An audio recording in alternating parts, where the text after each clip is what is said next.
നമ്മൾ ആദ്യം പറഞ്ഞതുപോലെ പശ്ചിമേഷ്യയിൽ വീണ്ടും വലിയ വലിയ സംഘർഷങ്ങൾ ഉടലെടുക്കുകയാണ്. തുടർച്ചയായ 6ാം ദിവസവും ഇറാനെ അമേരിക്ക ആക്രമിക്കുന്ന പശ്ചാത്തലമുണ്ടാകുന്നു. ബന്ദർ അബ്ബാസ് നഗരത്തിലെ പവർ പ്ലാന്റുകളും റെയിൽവേ സ്റ്റേഷനുകളും പാലങ്ങളും അമേരിക്ക തകർത്തെറിഞ്ഞു.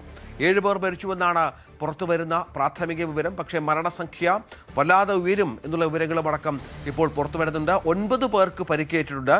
ഇറാൻ മറുപടിയായി ബഹ്റൈനിലും കുവൈറ്റിലും വലിയ ആക്രമണങ്ങൾ നടത്തിയെന്നാണ് മനസ്സിലാക്കേണ്ടത്. ഖത്തറിലും ജാഗ്രതാ നിർദ്ദേശം നൽകിയിട്ടുണ്ട്. ഹോർമുസ് കടലിടുക്ക് യുദ്ധത്തിന് മുൻപുള്ള സ്ഥിതിയിലേക്ക് മടങ്ങില്ല എന്നാണ് ഇറാൻ പ്രഖ്യാപിക്കുന്നത്. ഇതിനിടെ ഇറാനുമായുള്ള US-ന്റെ സമാധാന ശ്രമങ്ങൾ പരാജയപ്പെടുത്തിയ ഇസ്രായേലാണെന്ന് JD വാൻസ് പരസ്യമായി കുറ്റപ്പെടുത്തുന്ന ഒരു സാഹചര്യം കൂടി ഒരുങ്ങുകയാണ്. നേരത്തെ ഇതുമായി ബന്ധപ്പെട്ട് അമേരിക്കയുടെ ഭാഗത്തു നിന്ന് പരോക്ഷമായ ചില വിമർശനങ്ങൾ മാധ്യമങ്ങളടക്കം ഈ വിഷയത്തിൽ വലിയ വാർത്തകൾ നൽകിയിരുന്നു. അമേരിക്കയും ഇസ്രായേലും തമ്മിൽ ഭിന്നത രൂക്ഷമാണ് എന്ന കാര്യത്തിൽ. പക്ഷേ ഇപ്പോൾ പരസ്യമായി ഇസ്രായേലിനെ കുറ്റപ്പെടുത്തുന്നതിലൂടെ ഇസ്രായേൽ പ്രതിസന്ധിയിലാവുകയാണ്. സമാധാന വിഷയങ്ങളിൽ ഇപ്പോൾ ചില പ്രതിസന്ധികൾ ഉടലെടുക്കുന്നു എന്നുള്ള വിവരങ്ങൾ കൂടി പുറത്തു വരികയാണ്. ആദ്യം JD വാൻസിന്റെ വാക്കുകളിലേക്ക്. But I definitely think you have seen this very discreet, extremely well-funded campaign to try to derail the negotiation and try to derail the deal. And, you know, there's this Time article that came out yesterday. A friend sent it to me. It's like worth reading because it lists a bunch of people who have quite literally been paid by a former Trump campaign person who was himself paid by certain elements within the Israeli government. And those people are attacking me viciously for quite literally trying to accomplish the negotiation objective that the president set for the country. JD വാൻസിന്റെ വാക്കുകളിലേക്ക് വരാം. അത് വളരെ പ്രധാനമാണ്. കാരണം America Israel സഖ്യം തകരുന്നു, പരസ്യമായ കുറ്റപ്പെടുത്തലുകൾ ഉടലെടുക്കുന്നു. ഇതിനിടയിൽ പക്ഷേ America ഇപ്പോൾ ഇസ്രായേൽ ആക്രമണം നടത്തുകയും ചെയ്യുന്നു. അജയ് സുധാ ബിജു, അജയ്, നമുക്ക് ആക്രമണത്തിലേക്ക് തന്നെ വരാം. തുടർച്ചയായ 6ാം ദിവസമാണ് അമേരിക്കയുടെ ആക്രമണം. അതും നേരത്തെ പറഞ്ഞതുപോലെ സൈനിക കേന്ദ്രങ്ങളെയും എണ്ണ സംഭരണ കേന്ദ്രങ്ങളെയും ഒക്കെ ആയിരുന്നു ലക്ഷ്യം വെച്ചതെങ്കിൽ ഇപ്പോൾ ജനവാസ മേഖലകൾ കൂടി കേന്ദ്രീകരിക്കുന്നു എന്നുള്ളതാണ് ഈ പുതിയ ആക്രമണത്തിൻ്റെ പശ്ചാത്തലം. എല്ലാ ആയുധ സജ്ജീകരണങ്ങളും അമേരിക്ക ഇതുമായി ബന്ധപ്പെട്ട് ഒരുക്കിയിട്ടുണ്ട് എന്നാണ് മനസ്സിലാക്കേണ്ടത്. ഇപ്പോൾ സംഭവിക്കുന്നത് യഥാർത്ഥത്തിൽ എന്താണ്? അമേരിക്ക മാത്രം ആക്രമണത്തിൽ പങ്കെടുക്കുന്നു, ഇസ്രായേൽ ഇപ്പോൾ ഈ വിഷയത്തിൽ അമേരിക്കയ്ക്കൊപ്പമില്ല എന്നുള്ളത് തന്നെയല്ലേ? തുടർച്ചയായിട്ടുള്ള 6ാം ദിവസമാണ് അമേരിക്ക ഇറാനിലേക്ക് ശക്തമായിട്ടുള്ള ആക്രമണം നടത്തുന്നത്. ഇപ്പോൾ നിലവിൽ ഇന്നും ആക്രമണം നടത്തിയിട്ടുള്ളത് ഹോർമുസ് കടലിടുക്കുമായി ചേർന്നിരിക്കുന്ന ഇറാനിയൻ നഗരങ്ങളിലാണ്. സിറിക്ക്, ബന്ദർ അബ്ബാസ്, അതുപോലെ ബുഷഹർ എന്നീ നഗരങ്ങളിൽ ശക്തമായിട്ടുള്ള സ്ഫോടനങ്ങളാണ് റിപ്പോർട്ട് ചെയ്തത്. ഏറ്റവും പ്രധാനം ബന്ദർ അബ്ബാസിൽ നടന്നിട്ടുള്ള ആക്രമണങ്ങൾ തന്നെയാണ്. ഇവിടെ റെയിൽവേ സ്റ്റേഷനുകളും അതുപോലെ പാലങ്ങളും പവർ പ്ലാന്റുകളും എല്ലാം കേന്ദ്രീകരിച്ച് വളരെ രൂക്ഷമായിട്ടുള്ള ആക്രമണം തന്നെ US നടത്തി എന്നാണ് റിപ്പോർട്ടുകൾ സൂചിപ്പിക്കുന്നത്. അവിടെ ഒരു വലിയ പാലം തന്നെ തകർന്നിട്ടുണ്ട്. ബന്ദറി ഖാമിർ എന്ന പാലമാണ് തകർന്നത്. ഈ പാലം തകർന്നുള്ള അപകടത്തിൽ 7 പേർ കൊല്ലപ്പെട്ടു എന്നാണ് വിവരമുള്ളത്. 9ഓളം പേർക്ക് പരിക്കേറ്റതായിട്ടും നിലവിൽ റിപ്പോർട്ടുകളുണ്ട്.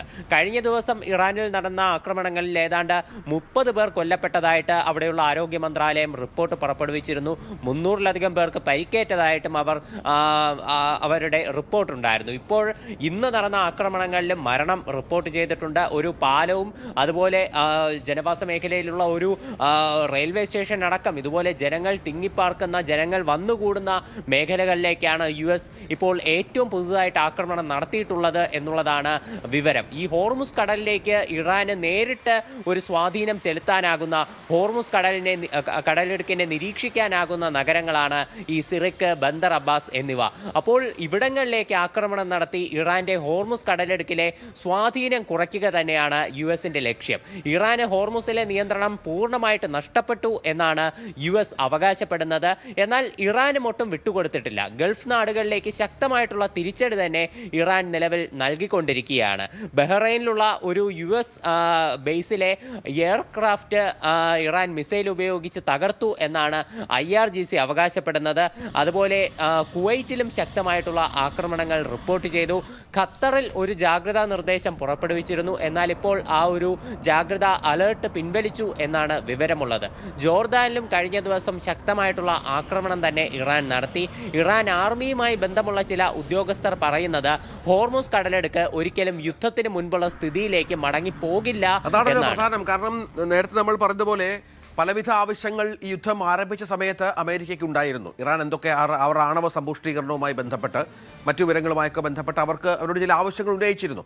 പക്ഷേ ഇപ്പോൾ ഹോർമുസ് കേന്ദ്രീകരിച്ചുള്ള തർക്കങ്ങളും അതുമായി ബന്ധപ്പെട്ട ആക്രമണത്തിലേക്ക് കാര്യങ്ങൾ പോകുമ്പോൾ ഇപ്പോൾ അമേരിക്കയുടെയും ഇറാന്റെയും മാത്രം വിഷയമല്ല, ലോകരാജ്യങ്ങളെയെല്ലാം വലിയ തോതിൽ ബാധിക്കുന്ന കാര്യങ്ങളായി ഇത് മാറുന്ന ഒരു പശ്ചാത്തലം. അതാണല്ലോ പ്രധാനം. ഇനിയുള്ള ദിവസങ്ങളിൽ ഇത്തരം കാര്യങ്ങൾ മുന്നോട്ട് പോയാൽ ആഗോള ഇന്ധന വിപണിക്കുണ്ടാകാവുന്ന പ്രശ്നങ്ങൾ അത് ചില്ലറയായിരിക്കില്ല. തീർച്ചയായിട്ടും ഇന്ത്യ അടക്കമുള്ള രാജ്യങ്ങൾ ഇതിനോടകം തന്നെ ഹോർമുസ് കടലിടുക്കിലൂടെ കടന്നു പോകുന്ന കപ്പലുകളിൽ തങ്ങളുടെ ഉദ്യോഗസ്ഥരെ നിയോഗിക്കരുത് എന്നുള്ള നിർദ്ദേശം ഔദ്യോഗികമായി തന്നെ നൽകിക്കഴിഞ്ഞിട്ടുണ്ട്. അതുപോലെ പല രാജ്യങ്ങളും ജാഗ്രതാ നിർദ്ദേശം പുറപ്പെടുവിച്ചിട്ടുണ്ട്. യുദ്ധത്തെ തുടർന്ന് പല സ്ഥലങ്ങളിലും അവരുടെ സ്വന്തം രാജ്യത്തുള്ള എണ്ണ സംഭരണികൾ അതുപോലെ തന്നെ ഈ ഭക്ഷ്യകേന്ദ്രങ്ങൾ ഇവയോടെല്ലാം ജാഗ്രത പാലിക്കണം എന്നുള്ള ഒരു നിർദ്ദേശമാണ് ഇതിനോടകം തന്നെ നൽകിയിട്ടുള്ളത്. അപ്പോൾ ഒരു കടുത്ത പ്രതിസന്ധി തന്നെ ഹോർമുസ് കേന്ദ്രീകരിച്ച് മുന്നോട്ട് പോവുകയാണ്. ഇറാൻ ഹോർമുസ് കടലിടുക്കിന്റെ നിയന്ത്രണം ഒരിക്കലും വിട്ടുകൊടുക്കാൻ ആഗ്രഹിക്കുന്നില്ല. US എന്നാൽ മേഖലയിൽ ഉപരോധം ശക്തമാക്കിക്കൊണ്ട് തങ്ങളുടെ ഒരു പരിധിയിൽ കപ്പലുകളെ കൊണ്ടുവരാൻ ശ്രമിച്ചുകൊണ്ടിരിക്കുകയാണ്. കഴിഞ്ഞ ദിവസം ആളൊഴിഞ്ഞ ഒരു ഇറാനിയൻ ടാങ്കറിന് നേരെ US ആക്രമണം നടത്തിയിരുന്നു. ഇറാനും ഇത് സ്ഥിരീകരിച്ച ഒരു വിവരമാണ്. നിലവിൽ ഇറാനകത്ത് കടുത്ത ഒരു ഊർജ്ജ പ്രതിസന്ധി നേരിടുന്നുണ്ട് എന്നാണ് വിവരം. ഇറാൻ ഔദ്യോഗികമായി തന്നെ ജനങ്ങളോട് AC ഉപയോഗം ഉൾപ്പെടെ കുറയ്ക്കണം എന്നുള്ള ഒരു നിർദ്ദേശമാണ് നിലവിൽ നൽകിയിട്ടുള്ളത്. അതുപോലെ ടെഹ്റാൻ അടുത്തുള്ള ഒരു ആശുപത്രിയിൽ നിന്ന് 200-ലധികം ക്യാൻസർ പേഷ്യന്റിനെ നിർബന്ധപൂർവ്വം ഒഴിപ്പിക്കേണ്ട ഒരു സ്ഥിതിയിലേക്ക് ആക്രമണങ്ങൾ കടന്നു എന്നുള്ള ഒരു റിപ്പോർട്ടും ഇറാനിൽ നിന്നുണ്ട്. ഇതിനിടയ്ക്ക് ഇത്തരത്തിൽ ആക്രമണങ്ങൾ അങ്ങോട്ടുള്ള ഇറാനിലേക്കുള്ള ആക്രമണവും ഇറാന്റെ ഗൾഫ് നാടുകളിലേക്കുള്ള പ്രത്യാക്രമണവും വളരെ കടുത്തിരിക്കുന്ന ഘട്ടത്തിലാണ് JD വാൻസിന്റെ വിമർശനം എന്നുള്ളതും ശ്രദ്ധേയമാണ്. JD വാൻസ് പറയുന്നത് US-ന്റെ ഒരു ഡീല് അത് വളരെ സക്സസ്ഫുൾ ആയിട്ട് മുന്നോട്ട് പോവുകയായിരുന്നു. അപ്പോഴാണ് ഇസ്രയേൽ ഫണ്ടഡ് ആയിട്ടുള്ള ചില ആളുകൾ ഇറാനുമായിട്ടുള്ള ഡീലിനെ തകർക്കാൻ ശ്രമിച്ചത്. പ്രത്യേകിച്ച് അയാൾ ഒരു കാര്യം എടുത്തു പറയുന്നത്, മുൻപ് ട്രംപിന് വേണ്ടി ഇലക്ഷൻ പ്രചാരണം നടത്തിയിരുന്ന ഒരു അമേരിക്കൻ സിറ്റിസണിന് ഇസ്രയേൽ ഫണ്ട് കൊടുത്ത് ഈ ഇറാനുമായിട്ടുള്ള ഈ ഒരു സമാധാന കരാർ അത് പൊളിക്കാൻ ശ്രമിച്ചു എന്നാണ് ആരോപണം. അതായത് ഇസ്രയേലിന് ഈ സൈനിക ഓപ്പറേഷൻ മുന്നോട്ട് കൊണ്ടുപോകാനായിരുന്നു ആഗ്രഹം.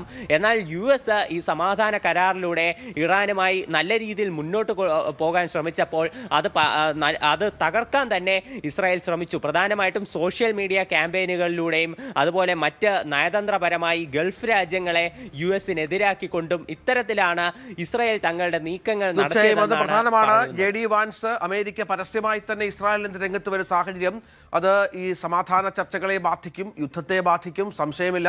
അമേരിക്ക ഇസ്രായേൽ സഖ്യം തകരുന്നു എന്നുള്ളതാണ് ഏറ്റവും പ്രധാനപ്പെട്ട സംഭവവികാസം. മറ്റു വാർത്തയിലേക്ക്. മ്യാൻമാർ തീരത്തുണ്ടായ ഇരട്ട ബോട്ട് ദുരന്തത്തിൽ മരിച്ചവരുടെ മൃതദേഹങ്ങൾക്കായി തെരച്ചിൽ തുടരുകയാണ്. സംഭവത്തിൽ അന്താരാഷ്ട്ര ഏജൻസികൾ കടുത്ത ആശങ്ക, UN അടക്കം കടുത്ത ആശങ്ക അറിയിച്ചിട്ടുണ്ട്. ജൂൺ അവസാന വാരത്തിൽ മ്യാൻമാറിലെ രഖൈനിൽ നിന്ന് അഭയാർത്ഥികളുമായി പുറപ്പെട്ട 2 ബോട്ടുകളാണ് അപകടത്തിൽപ്പെട്ടത്.